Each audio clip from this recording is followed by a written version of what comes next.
compositionally from how he likes to, how I like to profile. You know, the thing about all this is it is just a style reference. You do still want to put a little bit of your twist on it, your kind of inspiration. You don't necessarily want to just copy him verbatim, right? You know, and that's what I try to do with adding different layers of texture or different colors or different, you know, style. You know, I'm not trying to necessarily copy him. I'm using him as a big inspiration. A big inspiration. I'm not going to shy away from it. I love his work.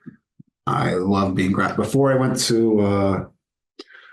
I did art for animation, I did graphic design, so that, you know, shape language kind of follows me a little bit. So we'll kind of start sketching just a little bit. I know I'm in the mood to kind of put a tree here. And play with this. And maybe I'll have a little path. You know, hope everyone's having a good day so far. So maybe this is a tree, maybe this is a tree. And then maybe we have some hills in the background and some more trees, right? Like I said, I am a terrible sketcher and I do not shy away from that. And maybe I'll throw in some deer right here. Just say, get the deer here. And one of the, if you look at, I'll jump back and forth a little bit here. And if you look at Eyvind Earle's like deer styling, they're very long and tall. And oh, where'd you go? Sorry, lost my place here.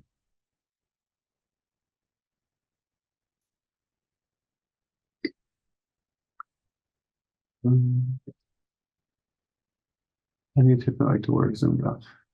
Hello, I see a question. So I like working out and thinking like it's like a thumbnail. So I'll stay pretty zoomed out for most of it until I get kind of closer. Because I kind of think if it doesn't look good small, it's never gonna look good big. And you know, as I get into like maybe cleaning stuff up, I'll get really close in here, you know. But most of the time I kind of stay a little further out. And I'm sorry if it looks extra small. I have a big 27-inch Cintiq, so that might be making it look small, but it is fairly small on the screen too. So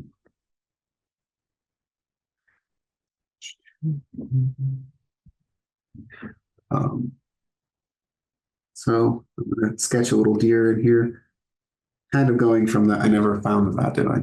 I'm so sorry.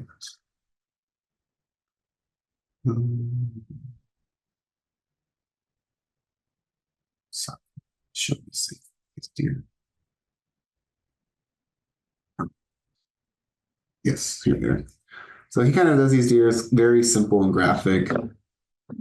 And, you know, so I'm going to kind of emulate that. I'm not going to think too much about design. You know, I might even, you know, skip necessarily sketching it loosely, right? And maybe I'll draw it back up a little bit. I'll draw it with a pen tool. Or, yeah, this is another fun way to sketch to get like a cool graphic shape is to use the line tool over here. The shortcut is U if you want it to. You know, so maybe I'll drop this down. Like I kind of know where I'm going with this, right? No, I'm gonna have this big tree, maybe a path, maybe another tree in the front. Kind of thinking in terms of like threes with everything. So I'm gonna keep thinking in terms of threes. I'm gonna design some deer that I think will be cute. So I'm gonna do these on their own layer so I can size them around as I wish. You know, that's the great thing about digital is that you can kind of just go in and play with it, make it your own. This might not come out just how I want it to on the first try, but that's kind of what I want here. So I am just thinking very much like Eyvind Earle and designing a deer. And it looks like a llama right now. That's all right. You know, back. Maybe a little tail. Again, this is just a sketch, right? So, I did that. It's not quite perfect, right? But maybe we want it to be a little taller. Maybe we want it to be a little longer. Use Photoshop tools to your advantage. Don't necessarily. By the way, this depends for everyone. Some people, it's like go draw to your heart's content. If you like being a line artist, go be a line artist. Go make everything perfect. I like to work kind of by the seat of my pants and just kind of have fun, especially for something like this. These cards are not work to me. They're not anything I expect to make money off of or sell. They're just for me to have fun, right? Kind of my little like stress outlet or something like that. So maybe you like that.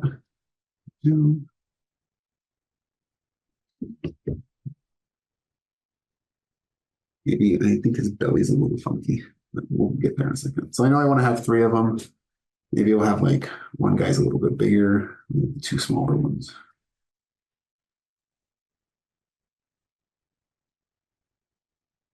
Trust me, as we get into it, this will all start to look better. Transform. Okay, maybe we have two, and this guy's this way.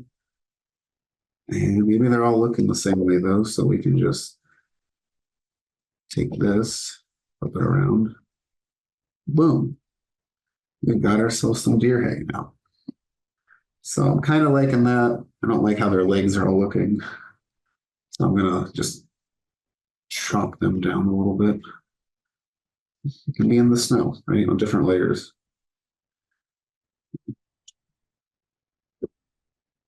Right. So that's kind of it. That's our sketch. We're gonna go with that. We're gonna see where this goes. Okay. Um, now, depending on your process, your progress, your late, I don't know where everyone is at in the production pipeline, not the production pipeline. I don't know what everyone is at on their skill journey. Sometimes I make a sketch way more detailed. Sometimes I make a color key. Sometimes I don't make a color key. Sometimes I make a color comp. Trying to fit all this in as much as I can to give you guys like a real demo as we go. So, what I like to do is sometimes I do little color keys. So I'm gonna do a really quick color key. When I worked at Disney, my amazing art director, Alan Bodner, if you don't know who he is, he directed The Iron Giant, the Tangled series, Impossible, and a bunch of other really cool shows. And I got to work under him for 3 years. And I do color comps for him. And he'd be like, why are you taking so long? It should take like 5 minutes. And I was just like, oh, okay. But so I learned from him to just go, really quickly with these. And so I know I'm thinking in my head, I'm going to do something kind of blue. I'm looking at Raphael. I hope I said that right. Raphael Santiago. Do you like to line your rough lines before you start painting, or do you just go for, oh, awesome. Or do you just go for it and go straight to painting? It depends on what I like. For like my personal stuff, I kind of just do these rough lines and start painting. And since I work like with the shape and the alpha lock, it's easy for me to edit the shape, right? So like I'm just trying to get an idea down and I'll kind of edit it as I go. I've done this enough times now where it's kind of like a method to the madness for me, right? Um, so, it's a snow piece. So this is just going to be a sample of a really quick color key, right? We're going to go in here. We're going to get this nice like white kind of color.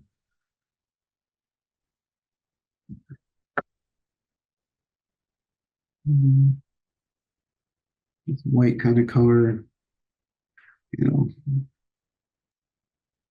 it gets like that.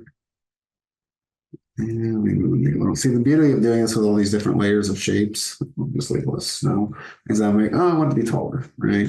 Okay. Now I want to grab the tree. I want the tree to be kind of maybe blue, like a darker blue, something like that. Maybe. We'll see. So I'm just right now, as I'm doing this, I'm just grabbing shapes really quickly and trying to get the idea down for the color key. So this is not part of the final painting. This is just me trying to figure out what colors I'm going to do before I start doing it, right?